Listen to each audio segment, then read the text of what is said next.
Queen of ಪ್ಯಾಂಟಿಕಲ್ ಬಂದಿದೆ. ನಿಮ್ಮ love ಲೈಫಿನ ವಿಚಾರವಾಗಿ ಕೆಲವೊಂದು ರೀತಿಯ ಗಮನವನ್ನ ಕೊಡಬೇಕು, ಫೋಕಸ್ ಅನ್ನ ಮಾಡಬೇಕು, ಸ್ವಲ್ಪ ಪೇಷನ್ಸ್ ಆಗಿ ಇದ್ದು ಹೆಚ್ಚು ವರ್ಕ್ ಅನ್ನ ಮಾಡಬೇಕು ಅನ್ನೋದ್ರ ಬಗ್ಗೆ ಆಲೋಚನೆಯನ್ನ ಮಾಡ್ತಾ ಇರುವಂತದ್ದು ರೆಪ್ರೆಸೆಂಟ್ ಆಗ್ತದೆ. ನಿಮಗೆ ರೀಸೆಂಟ್ ಪಾಸ್ಟ್ ಅಲ್ಲಿ 4 of wands, ace of pentacles, ace of wands ಬಂದಿದೆ. ಕೆಲವೊಬ್ರು ರೀಸೆಂಟ್ ಆಗಿ ಮ್ಯಾರೇಜ್ ಅನ್ನ ಆಗಿರುವಂತದ್ದು ಕೂಡ ರೆಪ್ರೆಸೆಂಟ್ ಆಗ್ತಾ ಇದೆ. ಕೆಲವೊಬ್ರು ರೀತಿಯ ಲವ್ ಮ್ಯಾರೇಜ್ ಆಗಿರುವಂತಹದ್ದು, ಸಂತೋಷದಲ್ಲಿರುವಂತಹದ್ದು, ಒಂದು ರೀತಿಯ ಬಾಂಡೇಜ್ ಇದ್ದಿದ್ದಂತಹದ್ದು, ಸಾಮರಸ್ಯದಿಂದ ಇದ್ದಿದ್ದಂತಹದ್ದು, ಒಂಥರ ರಿಲ್ಯಾಕ್ಸೇಷನ್ ಅಲ್ಲಿ ಇತ್ತು. ನಿಮ್ಮ ಲವ್ ಲೈಫಿನ ವಿಚಾರದಲ್ಲಿ ಯಾವುದೇ ರೀತಿಯ ತೊಂದರೆಗಳು ಕೂಡ ಪಾಸ್ಟ್ ನಲ್ಲಿ ಇರಲಿಲ್ಲ. ಆದ್ರೆ ಅಟ್ ಪ್ರೆಸೆಂಟ್ ಯಾವ್ದು ಕಾರ್ಡ್ ರೆಪ್ರೆಸೆಂಟ್ ಆಗ್ತಾ ಇರೋದ್ರಿಂದ ಕೆಲವೊಂದು ರೀತಿಯ ಲೋನ್ಲಿನೆಸ್ ಅನ್ನ ರೆಪ್ರೆಸೆಂಟ್ ಮಾಡ್ತಾ ಇದೆ.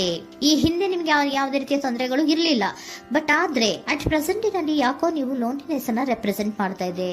ಕೆಲವೊಂದು ರೀತಿಯ ಇನ್ನರ್ ಗೈಡೆನ್ಸ್ ಅನ್ನ ತಗೋತಾ ಇರುವಂತಹದ್ದು ರೆಪ್ರೆಸೆಂಟ್ ಆಗ್ತಾ ಇದೆ. ಎಷ್ಟೇ ನೀವು ಹಾರ್ಡ್ ವರ್ಕ್ ಅನ್ನ ಮಾಡಿದ್ರು, ನಿಮ್ಮ ಲವ್ ಲೈಫಿನ ವಿಚಾರವಾಗಿ ಏನೇ ಮಾಡಿದ್ರು ಕೂಡ ಯಾಕೋ ನಿಮ್ಗೆ ಬೇಜಾರುಗಳು ಆಗ್ತಾ ಇರುವಂತಹದ್ದು ರೆಪ್ರೆಸೆಂಟ್ ಆಗ್ತಾ ಇದೆ. ಎಷ್ಟೇ ನೀವು ಹಾರ್ಡ್ ವರ್ಕ್ ಅನ್ನ ಮಾಡ್ತಾ ಇದ್ದೀರಾ ನಿಮ್ಮ ಲವ್ ಲೈಫಿನ ವಿಚಾರದಲ್ಲಿ, ಸ್ವಲ್ಪ ನೀವು ಪಾಸಿಟಿವ್ ಚೇಂಜಸ್ ಗಳನ್ನ ಮಾಡ್ಕೊಳ್ಳೋಣ ಅಂತ ನೀವು ಮಾಡ್ತಾ ಇದ್ರು ಕೂಡ ಅದರಲ್ಲಿ ಯಾವುದೇ ರೀತಿಯ ಸಮಾಧಾನಗಳು ನಿಮ್ಗೆ ಇದ್ದ ಹಾಗೆ ಕಾಣ್ತಾ ಇಲ್ಲ ಅಟ್ ಪ್ರೆಸೆಂಟ್ ಅಲ್ಲಿ. ಯಾಕಂದ್ರೆ ಹರ್ಮಿಟ್ ಕಾರ್ಡ್ ಬಂದಿರೋದ್ರಿಂದ ಲೋನ್ಲಿನೆಸ್ ಅನ್ನ ರೆಪ್ರೆಸೆಂಟ್ ಮಾಡ್ತಾ ಇದೆ. ನಿಮ್ಮ ಲವ್ ಲೈಫಿನ ವಿಚಾರವಾಗಿ ಇನ್ನರ್ ಗೈಡೆನ್ಸ್ ಅನ್ನ ತಗೋತಾ ಇರುವಂತಹದ್ದು, ಏಕಾಂತವಾಗಿ ಕೂತ್ಕೊಂಡು ಯೋಚನೆಯನ್ನ ಮಾಡ್ತಾ ಇರುವಂತಹದ್ದು, ಏನಾಗಿದೆ ಅನ್ನೋದ್ರ ಬಗ್ಗೆ, ಯಾಕೆ ನಾನು ಲವ್ ಲೈಫಿನ ವಿಚಾರದಲ್ಲಿ ಏನೇ ಮಾಡಿದ್ರು ಉಳಿಸ್ಕೊಬೇಕು ಅಂತ ಪ್ರಯತ್ನ ಮಾಡ್ತಾ ಇದ್ರು, ಯಾಕೆ ಆಗ್ತಾ ಇಲ್ಲ ನನಗೆ, ಯಾಕೆ ನಮ್ಮಲ್ಲಿ ಅಸಮಾಧಾನಗಳು ಮೂಡ್ತಾ ಇದೆ, ಭಿನ್ನಾಭಿಪ್ರಾಯಗಳು ಬರ್ತಾ ಇದೆ, ಯಾಕೋ ಸಮಾಧಾನ ಆಗ್ತಾ ಇಲ್ವಲ್ಲ ಅನ್ನುವಂಥದ್ದು ಅಟ್ ಪ್ರೆಸೆಂಟ್ ಅಲ್ಲಿ ನಡೀತಾ ಇರುವಂತಹದ್ದು ರೆಪ್ರೆಸೆಂಟ್ ಆಗ್ತಾ ಇದೆ.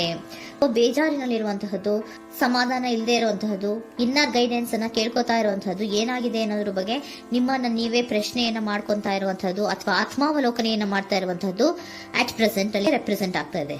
ಇಮಿಡಿಯೇಟ್ ಫ್ಯೂಚರ್ ಏನು ಹೇಳ್ತಾ ಇದೆ ನಿಮ್ಗೆ, ಯಾಕೋ ನೀವು ಟ್ರ್ಯಾಪ್ ಆಗಿರುವಂತಹದ್ದು, ಸಿಹಾಕೊಂಡಿರುವಂತಹದ್ದು ರೆಪ್ರೆಸೆಂಟ್ ಆಗ್ತಾ ಇದೆ. ಫೀಲಿಂಗ್ ಗಳಲ್ಲಿ ಸಿಕ್ಕಿ ಬಿದ್ದಂತಹ ಭಾವನೆಗಳು ನಿಮಗೆ ರೆಪ್ರೆಸೆಂಟ್ ಆಗ್ತಾ ಇದೆ.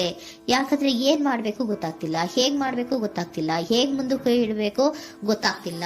ಪ್ರೆಸೆಂಟ್ ಅಲ್ಲಿ ನೀವು ಏನೇ ಪ್ರಯತ್ನ ಮಾಡಿದ್ರು ಏನು ಮಾಡಕ್ ಆಗ್ತಾ ಇಲ್ವಲ್ಲ, ಯಾಕೋ ನನ್ನ ಕೈಲಿ ಏನು ಮಾಡಕ್ಕೆ ಆಗ್ತಾ ಇಲ್ವಲ್ಲ, ಏನ್ ಮಾಡ್ಬೇಕು, ಯಾಕೋ ನಾನು ಮೂವೇ ಮಾಡಕ್ ಆಗ್ತಾ ಇಲ್ವಲ್ಲ ಅನ್ನುವಂತಹ ಆಲೋಚನೆಯನ್ನ ಮಾಡ್ತಾ ಇರುವಂತದ್ದು ರೆಪ್ರೆಸೆಂಟ್ ಆಗಿದೆ. ನೈಟ್ ಆಫ್ ಸೋರ್ಟ್ಸ್ ಬಂದಿದೆ. ನೀವೇನೋ ಆಕ್ಷನ್ಸ್ ಅನ್ನ ತಗೊಳ್ಳದೇ ಇದ್ರೆ ಇಮಿಡಿಯೇಟ್ ಅಲ್ಲಿ ನೀವೇನಾದ್ರೂ ಆಕ್ಷನ್ಸ್ ಅನ್ನ ತಗೊಳ್ಳೋದ್ರ ಕಡೆಗೆ ಹೆಚ್ಚು ಗಮನವನ್ನ ಕೊಡಬೇಕಿತ್ತು. ಬಟ್ ನೀವು ಟ್ರ್ಯಾಪ್ ಆಗಿರುವಂತದ್ದು, ಅಲ್ಲೇ ಸಿಗಾಕೊಂಡಿರುವಂತದ್ದು, ಏನೂ ಮಾಡಕ್ ನೀವು ಹಂಗೆ ನಿಂತಿರುವಂತದ್ದು ರೆಪ್ರೆಸೆಂಟ್ ಆಗ್ತಾ ಇದೆ. ಬಟ್ ನೀವು ಮಾಡಬೇಕಾಗಿದ್ದೇನೋ ಏನಾದ್ರೂ ಆಕ್ಷನ್ಸ್ ಅನ್ನ ಕ್ವಿಕ್ ಥಿಂಕಿಂಗ್ ಅನ್ನ ಮಾಡಿ ಏನಾದ್ರೂ ಒಂದು ಆಕ್ಷನ್ಸ್ ಅನ್ನ ತಗೋಬೇಕಿತ್ತು. ನಿಮ್ಮ ಇಮಿಡಿಯೇಟ್ ಫ್ಯೂಚರ್ ನಲ್ಲಿ ಏನಿದೆ, ಸ್ಟ್ರೆಂತ್ ಇದೆ, ಒಂದು ಭದ್ರತೆ ಇದೆ, ಒಂದು ಸ್ಟ್ರಾಂಗ್ ಬಾಂಡೇಜ್ ಇದೆ. ಲವ್ ಲೈಫಿನ ವಿಚಾರದಲ್ಲಿ ನಿಮ್ಗೆ ಏನು ಲವ್ ಲೈಫಿನ ವಿಚಾರದಲ್ಲಿ ಸ್ಟ್ರಾಂಗ್ ಬಾಂಡೇಜ್ ಇದೆ, ಒಂದು ಭದ್ರತೆ ಇದೆ, ಎಲ್ಲವೂ ಇದ್ರೂ ಕೂಡ ನಿಮ್ಮಲ್ಲಿ ನಿಮಗೆ ಸ್ವಲ್ಪ ಕೆಲವೊಂದು ಅನುಮಾನಗಳು ಇದೆ. ಆ ವಿಚಾರಕ್ಕೆನೆ ನೀವೇನು ಆಕ್ಷನ್ಸ್ ಅನ್ನ ತಗೊಳ್ದಿರ ಸುಮ್ಮನೆ ಇರುವಂತಹದ್ದು, ಟ್ರಾಪ್ ಆಗಿರುವಂತಹ ಸ್ಥಿತಿಯಲ್ಲಿ. ಯಾಕಂದ್ರೆ ಎಲ್ಲ ಇದ್ರೂ ಕೂಡ ನಿಮ್ಮಲ್ಲಿ ಯಾವುದೋ ಒಂದು ರೀತಿಯ ಅನುಮಾನಗಳು, ನಿಮ್ಮನ್ನೇ ನೀವು ಅನುಮಾನಿಸ್ತಾ ಇರುವಂತಹದ್ದು ರೆಪ್ರೆಸೆಂಟ್ ಆಗ್ತಾ ಇದೆ.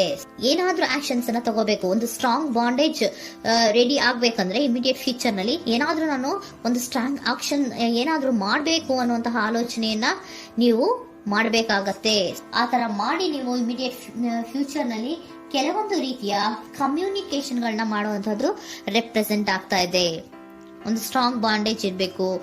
ಇದೇ ನಿಮ್ಮ ಬಾಟಮ್ ಆಫ್ ದ ಡಕ್ ಕೂಡ ಬಂದಿರುವಂತಹದ್ದು. ಪೋಷಣೆಯನ್ನ ಮಾಡಬೇಕು. ಸ್ವಲ್ಪ ಯಾಕೆ ಪೋಷಣೆಯನ್ನ ಮಾಡಬೇಕು ಅಥವಾ ಹೆಚ್ಚು ಗಮನವನ್ನ ಕೊಡಬೇಕು, ಫೋಕಸ್ ಅನ್ನ ಕೊಡಬೇಕು ಅಂದ್ರೆ, ನೀವು ಟ್ರ್ಯಾಪ್ ಆಗಿರುವಂತಹ ಸ್ಥಿತಿಯಲ್ಲಿ ಇದ್ದೀರಾ, ಏನೂ ಮಾಡ್ತಾ ಇಲ್ಲ. ನಿಮಗೂ ಗೊತ್ತು ನಮ್ಮ ಲವ್ ಲೈಫಿನ ವಿಚಾರದಲ್ಲಿ ಬಾಂಡೇಜ್ ಇದೆ, ಸ್ಟ್ರಾಂಗ್ ಬಾಂಡೇಜ್ ಇದೆ, ಒಂದು ಭದ್ರತೆ ಇದೆ, ನಾವು ಅಷ್ಟು ಈಸಿಯಾಗಿ ಬಿಡಕ್ ಆಗಲ್ಲ ಅನ್ನೋದು ನಿಮಗೆ ಗೊತ್ತು.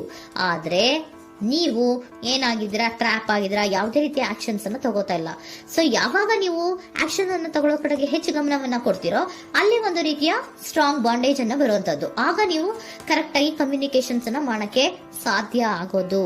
ಏಂಜಲ್ ಗೈಡೆನ್ಸ್ ಏನ್ ಕೊಡ್ತಾರೆ, ಇಫ್ ಯು ಬಿಲೀವ್, ನಿನಗೆ ನಂಬಿಕೆ ಇದೆಯಾ, ಟೇಕ್ ಆಕ್ಷನ್. ಏಂಜಲ್ ಗೈಡೆನ್ಸ್ ನಿಮ್ಗೆ ಏನ್ ಕೊಡ್ತಾ ಇದೆ, ನಿಮ್ಮ ಪ್ರೀತಿ ಮೇಲೆ ನಿಮ್ಗೆ ನಂಬಿಕೆ ಇದೆಯಾ, ಟೇಕ್ ಆಕ್ಷನ್. ಆಕ್ಷನ್ ಅನ್ನ ತಗೊಳ್ಳಿ, ಮುಂದೆ ಬನ್ನಿ. ಆಕ್ಷನ್ ಅನ್ನ ತಗೊಂಡು ಸ್ಟ್ರಾಂಗ್ ಬಾಂಡೇಜ್ ಇದೆ ನನ್ನ ಲವ್ ಲೈಫಿನಲ್ಲಿ, ಒಂದು ಭದ್ರತೆ ಇದೆ, ನಾವಿಬ್ರು ಅಂಡರ್ಸ್ಟ್ಯಾಂಡಿಂಗ್ ಇದೀವಿ, ಒಂದು ರೀತಿಯ ಸಾಮರಸ್ಯ ಇದೆ ಅಂತ ನೀವು ಅನ್ಕೊಂಡಿದ್ರೆ ಮಾತಾಡಿ ಕ್ಲಿಯರ್ ಅನ್ನ ಮಾಡ್ಕೊಳ್ಳಿ, ವಿಷಯಗಳನ್ನ ಕ್ಲಾರಿಟಿಗೆ ತಗೊಳ್ಳಿ.